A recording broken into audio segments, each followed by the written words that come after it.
दोस्तों CRM classes Indore में आपका स्वागत है। दोस्तों हमारी जो ऑर्गेनाइजेशंस की सीरीज़ है, इस सीरीज़ में अब जो हम नेक्स्ट ऑर्गेनाइजेशन पढ़ने जा रहे हैं वो है liquid propulsion system centre, LPSC जिसे शॉर्ट फॉर्म में हम जानते हैं। ठीक है, अब इस जो हमारा ऑर्गेनाइजेशन है इसको समझने से पहले सबसे पहले एक चीज़ जानिए कि लिक्विड प्रोपल्शन सिस्टम क्या होता है। तो लिक्विड प्रोपल्शन सिस्टम जानने से पहले हम ये जानेंगे कि प्रोपल्शन सिस्टम क्या होता है ना। तो आपने देखा होगा जब भी रॉकेट ऊपर की तरफ लॉन्च किया जाता है, जो इसरो वगैरह जो रॉकेट को लॉन्च करते हैं ऊपर की तरफ, तो पीछे से उसमें फ्यूल्स निकलते हैं, जलते हुए फ्यूल्स निकलते हैं, आग दिखती है ना। तो वो आग क्या काम करती है, वो फ्यूल क्या काम, उसको ऊपर की तरफ प्रोपेल करता है, नीचे से थ्रस्ट प्रोवाइड करता है, उसको ऊपर की तरफ ले जाता है, प्रोपेल करता है ऊपर की तरफ। तो इसी चीज़ को हम बोलते हैं, जो ये सिस्टम होता है जो ये चीज़ मैनेज करता है कि उसको कैसे प्रोपेल करें ऊपर की तरफ फ्यूल के द्वारा, इस सिस्टम को हम क्या बोलते हैं, प्रोपल्शन सिस्टम ऑफ रॉकेट। ठीक है, आई होप आपको ये चीज़ समझ आई होगी कि प्रोपल्शन सिस्टम ऑफ रॉकेट क्या होता है। ऐसा सिस्टम जो रॉकेट को ऊपर की तरफ प्रोपेल करता है। अब ठीक है, अब जो ये प्रोपल्शन सिस्टम है ये फ्यूल के उससे काम करता है, मतलब इसमें फ्यूल डलता है ना, फ्यूल से चलता है ये प्रोपल्शन सिस्टम। तो फ्यूल कितने टाइप के होते हैं, फ्यूल जो रॉकेट्स में इस्तेमाल होते हैं वो सॉलिड फ्यूल होता है इस्तेमाल, लिक्विड फ्यूल होता है इस्तेमाल, और गैसियस फ्यूल होता है इस्तेमाल। ठीक है, ये तीन तरीके के फ्यूल इस्तेमाल होते हैं। अब कभी कभी किसी रॉकेट में ऐसा होता है कि सिर्फ एक ही टाइप का फ्यूल इस्तेमाल होता है, किसी रोकेट में दो टाइप के और किसी में तीनों टाइप के फ्यूल इस्तेमाल होते हैं। ठीक है, अब जब रॉकेट में मान लीजिए तीनों फ्यूल इस्तेमाल हो रहे हैं, ठीक है, अब थोड़ी दूर तक उन्होंने सॉलिड फ्यूल इस्तेमाल किया, तो उस स्टेज को या उस टाइम को हम क्या बोलेंगे, सॉलिड स्टेज है रॉकेट प्रोपल्शन की। ठीक है, उसके बाद मान लीजिए उन्होंने लिक्विड फ्यूल इस्तेमाल किया, तो उसको हम क्या बोलेंगे, वो क्या है, लिक्विड स्टेज है प्रोपल्शन की। और उसके बाद मान लीजिए गैसियस किया तो हम बोलेंगे गैसियस है। ठीक है, अब एक और टाइप का इसमें फ्यूल आता है, क्रायोजेनिक फ्यूल। ठीक है, ये सब कुछ हम इसीलिए समझ रहे हैं क्योंकि ये इस ऑर्गेनाइजेशन को पढ़ने के लिए बहुत ही नेसेसरी है ना। तो क्रायोजेनिक फ्यूल क्या होता है, अब क्रायोजेनिक फ्यूल ये होता है कि इसमें गैसियस फ्यूल का यूज़ होता है, पर उस गैसियस फ्यूल को बहुत ही कम टेम्परेचर पर रखा जाता है जिससे वो गैसियस फ्यूल लिक्विड फॉर्म में कन्वर्ट हो जाता है। ठीक है, होता गैसियस फ्यूल है लेकिन कन्वर्ट कैसे कर देते हैं हम लिक्विड में, बहुत लो टेम्परेचर पर रख के उसको। ठीक है, तो अगर कहीं पे क्रायोजेनिक फ्यूल इस्तेमाल हो रहा है तो वो भी एक तरीके का लिक्विड फॉर्म ही होता है, इसीलिए उसको हम लिक्विड स्टेज भी बोल सकते हैं, या कहीं कहीं पे क्रायोजेनिक फ्यूल लिखा या क्रायोजेनिक स्टेज लिखी होती है। ठीक बात है, तो अगर हम प्रोपल्शन के टाइम पे लिक्विड फॉर्म का इस्तेमाल कर रहे हैं, लिक्विड फॉर्म ऑफ फ्यूल का इस्तेमाल कर रहे हैं, तो उसे क्या बोलेंगे, लिक्विड प्रोपल्शन सिस्टम, है ना। अगर हम किसी प्रोपल्शन सिस्टम में लिक्विड फॉर्म का इस्तेमाल करेंगे तो क्या बोलेंगे, liquid propulsion system.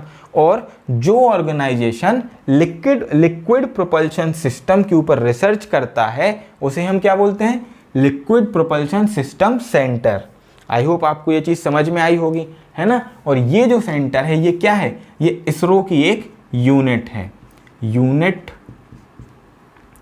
One of, या ऐसे लिख सकते हैं, it is unit of ISRO, it is a unit of ISRO. I hope आपको ये चीज़ अच्छे से समझ में आई है कि ये किसके अंडर में आएगा, इसकी जो पेरेंट ऑर्गेनाइजेशन है वो कौन सी होगी, इसरो होगी। ठीक है, ये चीज़ हमने समझ ली। चलिए अब देखते हैं, इसकी इस्टेब्लिशमेंट हुई थी 1 जून या 1 जून 1 जून 1987 को। कब हुई थी इसकी इस्टेब्लिशमेंट, 1 जून 1987। ठीक है, अब इसका जो हेडक्वार्टर है वो है तिरुवनंतपुरम में। आई होप आप सभी को पता होगा तिरुवनंतपुरम कहाँ पे है। ठीक है, ये तो इसकी बेसिक नॉलेज होगा। अब इसके जो मेन फंक्शंस हैं, है ना, कुछ जो आउटलाइन अपन देख लेते हैं, जो मेन फंक्शंस क्या हैं। तो इसके जो मेन फंक्शंस हैं वो हैं कि ये रिसर्च एंड डेवलपमेंट का काम करता है, R&D का काम करता है, किसके ऊपर, लिक्विड प्रोपल्शन सिस्टम, है ना। जो सैटेलाइट और सैटेलाइट लॉन्चिंग व्हीकल्स के लिए जो लिक्विड प्रोपल्शन सिस्टम होता है उसके ऊपर ये क्या करता है, रिसर्च एंड डेवलपमेंट। बहुत ही इजी पॉइंट था, आपको अच्छे से समझ में आ गया होगा, है ना। अब हम बात करेंगे डेवलपमेंट ऑफ क्रायोजेनिक इंजन। ये इसका जो सेकंड मेन फंक्शन है वो क्या है कि ये क्रायोजेनिक इंजन को डेवलप करता है। अब रॉकेट में जो इंजन क्रायोजेनिक फ्यूल का इस्तेमाल करता है उसको हम क्या बोलते हैं, क्रायोजेनिक इंजन। और उसका काम क्या क्या होता है, रॉकेट को ऊपर की तरफ प्रोपेल करना। क्रायोजेनिक के बारे में बात हम वीडियो की शुरुआत में ही कर चुके हैं, है ना। अब देखेंगे कि ये जो लिक्विड प्रोपल्शन सिस्टम सेंटर है दोस्तों, इसकी 2 ब्रांचेज हैं। हेडक्वार्टर तो इसका तिरुवनंतपुरम में है, लेकिन इसकी ओवरऑल 2 ब्रांचेज हैं। एक ब्रांच है तिरुवनंतपुरम में और एक ब्रांच है बेंगलोर में। तो सबसे पहले देखते हैं जो तिरुवनंतपुरम की ब्रांच है इसके कौन कौन से फंक्शंस होते हैं, है ना। तो इसका जो पहला फंक्शन है वो ये है कि ये डेवलपमेंट ऑफ क्रायोजेनिक इंजन करता है। क्या करता है?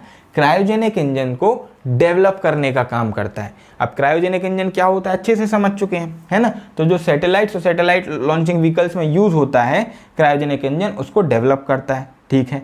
दूसरा जो इसका इंपॉर्टेंट फंक्शन है वो ये है कि ये लो थ्रस्ट सैटेलाइट थ्रस्टर का डेवलपमेंट करता है। अब ये क्या होता है? लो थ्रस्ट सैटेलाइट थ्रस्टर का मतलब होता है कि ये छोटे छोटे रॉकेट्स होते हैं जो सैटेलाइट्स में ही लगे होते हैं, और जब कभी सैटेलाइट्स अपने ऑर्बिट को मिस करने लगे, है ना, या अपने ऑर्बिट से डेविएट होने लगे या भटकने लगे, तो ये रॉकेट्स क्या होते हैं? बहुत कम थ्रस्ट प्रोड्यूस करके, बहुत कम फोर्स लगा के उसको वापस उसके ऑर्बिट में ले आते हैं।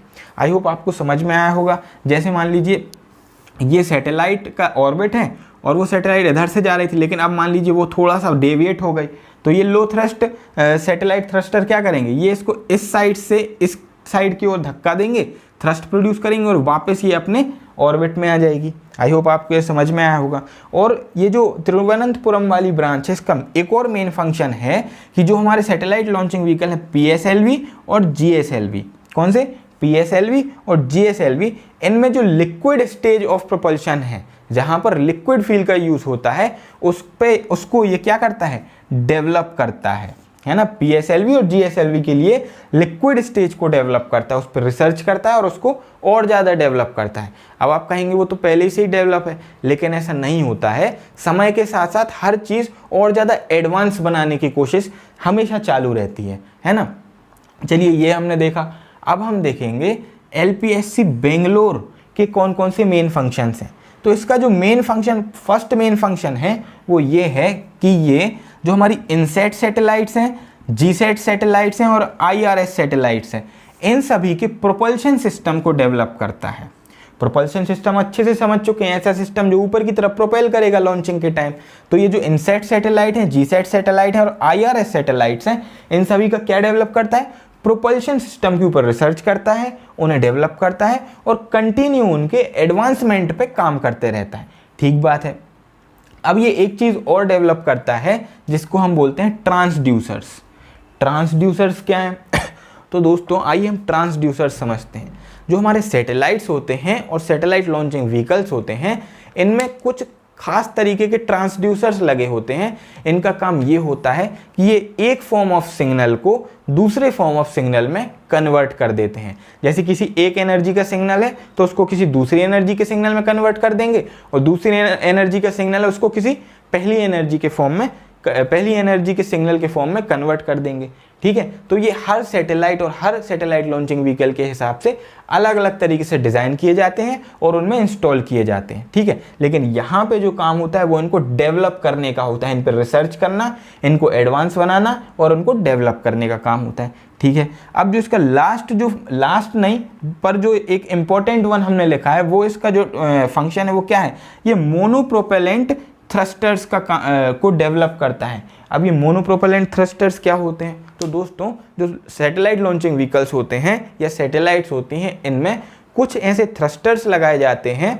थ्रस्टर्स आप जानते हैं जो ऊपर की तरफ थ्रस्ट दे, एक प्रकार से इंजन ही है ये, है ना। तो ऊपर की तरफ जो थ्रस्ट दे या किसी भी डायरेक्शन में थ्रस्ट प्रोवाइड कराए, तो ऐसे थ्रस्टर्स होते हैं ये। इनमें एक ही टाइप का फ्यूल यूज होता है ना। या तो लिक्विड होगा तो सिर्फ और सिर्फ लिक्विड फ्यूल यूज होगा, सॉलिड होगा तो सिर्फ और सिर्फ सॉलिड फ्यूल यूज होगा।